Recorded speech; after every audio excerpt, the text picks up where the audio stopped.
कहानी की शुरुआत में बॉब और उसका साथी डॉनी रेगिस्तान में एक मिशन पर थे। दुश्मन के ट्रक को खत्म करने के बाद वो वहाँ से निकलने को एकदम तैयार थे, पर तभी दुश्मनों के एक जमावड़े ने अचानक उन पर हमला कर दिया। बॉब ने अपनी जबरदस्त शूटिंग स्किल का इस्तेमाल करते हुए कई दुश्मनों को ढेर कर दिया, लेकिन उनके आसपास कई बॉम्ब्स फटने लगे, जिसके बाद उन्होंने CIA से मदद भी मांगी, लेकिन वहाँ से कोई जवाब आया ही नहीं, जिस वजह से डॉनी की इस जानलेवा हमले में मौत हो गई। अपने दोस्त को खोने के गुस्से में बॉब ने हेलीकॉप्टर पर कई गोलियां चलाई और कुछ निशाने चूकने के बाद आखिरकार उसने हेलीकॉप्टर को गिरा ही दिया। इस घटना को 3 साल गुजर चुके हैं। अब बॉब अपने कुत्ते के साथ पहाड़ों पर एक आम जिंदगी गुजार रहा था, लेकिन फिर एक दिन कर्नल आइजैक उससे मिलने पहुंचे। उनके पास बॉब के लिए एक मिशन था, जिसमें उसे प्रेसिडेंट को मारने का प्लान बनाना है, पर असलियत में मारना नहीं है। कर्नल ने उसे बताया कि उसके पास एक खुफिया खबर आई है कि जल्द ही प्रेसिडेंट को मारने की कोशिश की जाने वाली है, इसलिए वो किसी एक्सपर्ट की मदद से प्लान बनाकर उसे रोकना चाहते हैं। बॉब ने शुरुआत में तो मना कर दिया, लेकिन फिर कर्नल उसे सारी इन्फॉर्मेशन देकर गए ताकि उसका दिमाग बदल सके। बहुत देर तक सोचने के बाद बॉब ने इस मिशन में मदद करने का फैसला किया। बॉब उन सभी जगहों पर गया जहां प्रेसिडेंट स्पीच देने वाले थे, और काफी जांच करने के बाद उसने जॉनसन को बताया कि प्रेसिडेंट पर हमला फिलाडेल्फिया में ही होगा। जॉनसन ने उसका शुक्रिया अदा किया और उसे उस दिन आने को भी कहा ताकि वो उनकी मदद कर सके। उधर बॉब माइकल सैंडोर नाम के पुराने सिपाही से भी मिला, जो इस प्लान में उनकी मदद करने वाला था। प्रेसिडेंट के स्पीच वाले दिन बॉब जॉनसन और उसकी टीम के साथ एक ऐसे कमरे में पहुंचा जहां से सब जगह नजर रखी जा सकती थी। जैसे ही प्रेसिडेंट स्टेज पर चढ़ा तो बॉब ने पूरी टीम को कहा कि यही हमलावर के लिए सही समय होगा, इसीलिए उन्हें प्रेसिडेंट को स्टेज से उतारना चाहिए। तभी एक पुलिस वाले ने बॉब पर गोली चला दी और साथ ही एक अनजान आदमी ने प्रेसिडेंट को शूट कर दिया। चीजें समझते ही बॉब खिड़की तोड़कर वहाँ से भाग गया, और उसके निकलते ही जॉनसन और उसकी टीम ने पूरे कमरे को एकदम साफ कर दिया और सिर्फ बॉब के स्नाइपर और उसके फिंगरप्रिंट छोड़ दिए। उधर रास्ते में एक FBI एजेंट ने उसे रोकने की कोशिश की, पर बॉब ने बड़ी आसानी से उसे हराकर एक ग्रिल के साथ बांध दिया और उसी की गाड़ी में वहाँ से भाग गया। लेकिन जाने से पहले उसने निक से कहा कि प्रेसिडेंट पर गोली उसे नहीं चलाई, बल्कि उसे तो बिना बात के फंसाया जा रहा है। बॉब के भागते ही पूरे शहर की पुलिस उसे ढूंढ रही थी, यहाँ तक कि उसके पीछे तो हेलीकॉप्टर भी पड़े थे, जिनसे पीछा छुड़ाने के लिए बॉब ने अपनी गाड़ी एक कार वॉश में घुसा दी, जिसमें उसने पिछली सीट को पकड़कर फर्स्ट एड किट निकाली और अपने घाव पर पट्टी की। इसके बाद वो वापस सड़क पर उतर गया, लेकिन पुलिस ने जल्द ही उसे चारों ओर से घेर लिया और कोई रास्ता ना दिखने पर बॉब ने गाड़ी को बैक गियर में डाला और सीधा एक नहर में कूदा दिया। काफी चेकिंग करने के बाद भी FBI को सिर्फ खाली गाड़ी मिली, क्योंकि बॉब पहले ही वहाँ से निकल चुका था। नहर से निकलकर बॉब ने एक ट्रक चुराया, जिसमें छुपकर वो वहाँ से भाग गया। उधर सभी न्यूज चैनल्स पर बॉब की तस्वीर दिखाई जा रही थी और साथ ही निक की भी जबरदस्त बेइज्जती हो रही थी, जिसके बाद उसके बॉस ने उसे खूब सुनाया और निक ने बॉब की उसे फंसाए जाने वाली बात अपने बॉस को बताई। उसके बॉस को इस बात पर बिल्कुल भरोसा नहीं था, इसीलिए उसने निक से कहा कि अपनी रिपोर्ट में ये बात लिखने की कोई जरूरत नहीं है। रात होने पर बॉब एक बहुत बड़ी दुकान में पहुंचा और पहचाने जाने के डर से उसने सबसे पहले दुकान की लाइट काटी और उसके बाद ही अपनी जरूरत का सारा सामान लिया। जिसके बाद वो एक मैकेनिक की दुकान में चोरी से घुसा, जहां उसने अपनी मरम पट्टी की। उधर निक की बढ़िया बेइज्जती होने के बाद उसे फोन ड्यूटी पर लगा दिया गया था, जहां उसे उसी दुकान में काम करने वाली औरत का फोन आया, क्योंकि उसे शक था कि बॉब शायद थोड़ी देर पहले ही उसकी दुकान में आया था। निक ने उसकी बात पर भरोसा करते हुए ये बात अपनी बॉस को बताई, पर उसने निक की कोई भी बात सुनने से साफ इनकार कर दिया। निक ने फिर भी हार नहीं मानी और वो रात भर इसी पर काम करता रहा। अगली सुबह जब कैलेंडो ने उसे काम करते हुए देखा, तो उसने बताया कि जिस पुलिस वाले ने बॉब पर गोली चलाई थी, उसका मर्डर हो गया है। इस बात ने निक का शक और पक्का कर दिया। उधर बॉब एक मैकेनिक के भेस में डॉनी की विधवा पत्नी सारा से मिलने पहुंचा। वो इससे पहले कभी नहीं मिले थे, पर डॉनी के मरने पर बॉब ने सारा को एक खत लिखा था और साथ ही वो उसे हर साल फूल बेचता था, इसलिए सारा को भी बॉब याद था। उसने बॉब के बारे में न्यूज में देखा था, इसीलिए वो उसे अंदर आने में कहने के लिए थोड़ा झिझक रही थी, पर बॉब ने बड़ी मुश्किल से उसे मनाया और अंदर जाने पर सारा से उसे पता चला कि प्रेसिडेंट तो बिल्कुल ठीक है और ये हमला तो उस मीटिंग में मौजूद किसी दूसरे देश के लीडर पर हुआ था। उधर निक ने घटना स्थल के आसपास ये सभी बिल्डिंग्स की जांच की, जहां उसे स्नाइपर ट्राइपॉड के स्टैंड के निशान मिले। बॉब के उठने पर सारा ने उसे बताया कि सरकार ने उसके कुत्ते को भी गोली मार दी। इस पर बॉब ने कहा कि वो अपने नाम पे लगे दाग को हटा कर रहेगा और उसके हिसाब से निक ही उसके इस काम में मदद कर सकता है, इसीलिए उसने निक से मिलने का एक प्लान बनाया। सारा भी उसकी मदद करने के लिए तैयार थी और उसने डॉनी की राइफल भी बॉब को दे दी। प्लान के मुताबिक सारा किसी तरह कैफे में निक से मिली और निक को बॉब की गाड़ी की इन्फॉर्मेशन दी ताकि वो इस बारे में सर्च करे, और जॉनसन जो कि एक कांड कर शांति से बैठा है, उसके मन में भी थोड़ी बेचैनी बढ़े। निक ने बिल्कुल यही किया जो बॉब चाहता था। बॉब का प्लान अब पूरी तरह सही जा रहा था, क्योंकि निक की हरकतों की खबर जॉनसन को भी मिल चुकी थी और उसने अपने आदमियों को निक पर नजर रखने को कहा, जिसके बाद उन्होंने एक दिन मौका देख देखकर निक को किडनैप कर लिया। वो लोग हर मुमकिन तरीके से ये पता लगाना चाहते थे कि आखिर निक को कितनी सच्चाई पता है। जब निक ने अपना मुंह नहीं खोला तो वो लोग उसे मारने ही वाले थे कि बॉब ने उसे आखिरी मिनट पर बचा लिया। निक ने कानूनी तरह से बॉब की मदद करने की बात कही, पर बॉब को तो सिर्फ बदला चाहिए था क्योंकि उसका नाम तो साफ हो जाएगा, लेकिन वो लोग कल को किसी और के साथ भी ऐसा कर सकते हैं। अब बॉब ने उसकी जान बचाई थी, इसलिए निक भी मदद करने को तैयार हो गया। जॉनसन और उसके आदमी को पता लग गया कि बॉब हर साल सारा को फूल भेजता था, इसीलिए उन्होंने अपने कुछ आदमियों को सारा को किडनैप करने को भेजा। उधर निक और बॉब हथियारों के एक्सपर्ट मिस्टर रेड से मिलने पहुंचे, जिसने उन्हें बताया कि जॉनसन और उसके आदमियों ने पेपर पैचिंग टेक्निक का इस्तेमाल किया था, जिसमें गोली चलती किसी और गन से है और दिखाई कहीं और जाती है। मिस्टर रेड ने उन्हें ये भी बताया कि बॉब के सिवा ऐसा मिशन सिर्फ मिखायो ही कर सकता था, और मिस्टर रेड के बताए हुए हुलिये के हिसाब से बॉब समझ गया कि मिखायो और कोई नहीं बल्कि सैंडोर ही था। निक ने अपने बॉस को फोन करके उससे सैंडोर का पता निकलवाया, लेकिन ये असल में जॉनसन का बिछाया एक चाल था। देर रात जॉनसन के आदमी सारा को पकड़ने के लिए उसके घर में घुसे, जहाँ सारा ने एक आदमी को तो ढेर कर दिया, लेकिन दूसरे आदमी ने उसे पकड़ लिया। उधर बॉब और निक सैंडोर के ठिकाने पर पहुँचे और फिर हार्डवेयर स्टोर से वो सामान लिया जो भी उन्हें एक बॉम्ब बनाने के लिए चाहिए था। बॉब को पता था कि उनके लिए कोई ना कोई चाल जरूर बिछाया गया होगा, इसीलिए उसने निक को भी थोड़ा बहुत स्नाइपर चलाना सिखा दिया। और टाइम आने पर निक ने घास में छुपकर बॉब को सभी गार्ड की लोकेशन के बारे में पहले ही बता दिया। बॉब ने एक एक करके सभी गार्ड्स को खत्म कर दिया और अंदर जाने से पहले उसने आसपास सभी जगह पर बॉम्ब्स बिछा दिए। बॉब को वहाँ देखकर सैंडोर बिल्कुल भी हैरान नहीं था और उसने सब सच बताना शुरू किया। उसने बताया कि जॉनसन ने उसके साथ भी ठीक वैसा ही धोखा किया जैसा बॉब के साथ हुआ था, और प्लान तो हमेशा से ही उस दूसरे देश के लीडर को मारने का ही था, क्योंकि वो लोगों को उस गाँव के बारे में बताने वाला था जो जॉनसन और उसकी सेना ने तबाह कर दिया था। ये घटना भी 3 साल पहले हुई थी और तभी बॉब को एहसास हुआ कि CIA ने उसको और डॉनी को मरने के लिए क्यों छोड़ दिया था। सैंडोर ने ये भी बताया कि कैसे जॉनसन ने कई और सैनिकों को भी अपने फायदे के लिए इस्तेमाल किया है। तभी निक ने उसे बताया कि बहुत सारे सैनिक घर को चारों ओर से घेर रहे हैं। सैंडोर ने बॉब को बताया कि सारा अब जॉनसन के कब्जे में है, तो आगे वो जो भी करेगा सोच समझ के करे। उधर से निक ने बाहर लगे सभी बॉम्ब्स को एक्टिवेट कर दिया और बॉब ने एक एक करके बहुत से सैनिकों को मार गिराया। धुएं के बीच से वो एक के बाद एक सैनिकों को मारते हुए भाग रहा था। उधर निक ने भी स्नाइपर राइफल से कुछ सैनिकों को मार गिराया ताकि बॉब सही सलामत वहाँ से भाग सके। तभी अचानक वहाँ पर एक हेलीकॉप्टर भी आ गया, लेकिन इस बार बॉब पूरी तरह तैयार था। वो दोनों तेज रफ्तार से भागने लगे ताकि हेलीकॉप्टर उनका पीछा कर सके, लेकिन जैसे ही हेलीकॉप्टर बॉम्ब वाली जगह पर पहुंचा तो बॉब ने बटन दबाकर बॉम्ब फोड़ दिया, जिससे हेलीकॉप्टर वहीं क्रैश हो गया।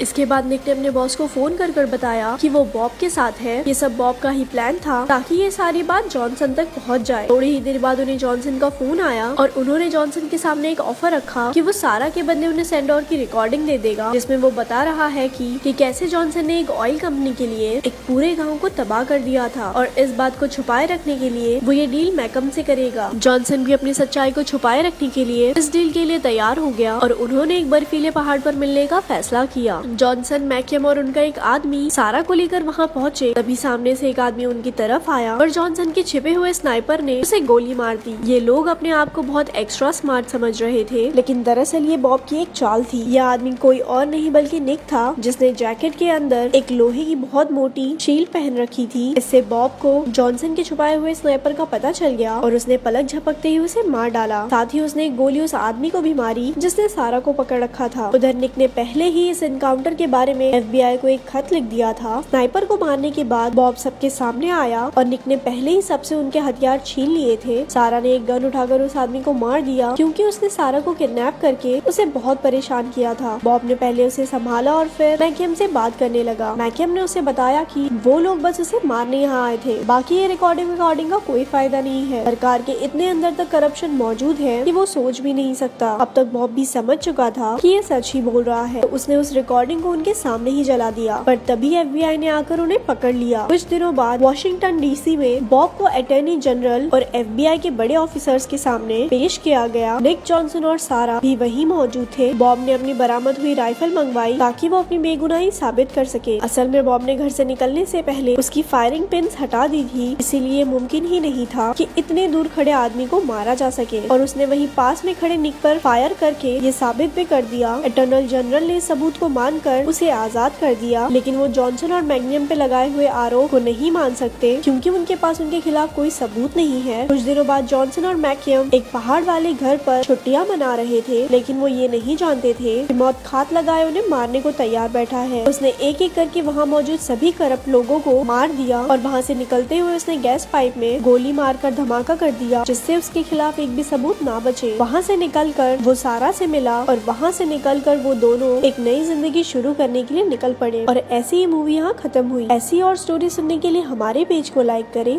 धन्यवाद।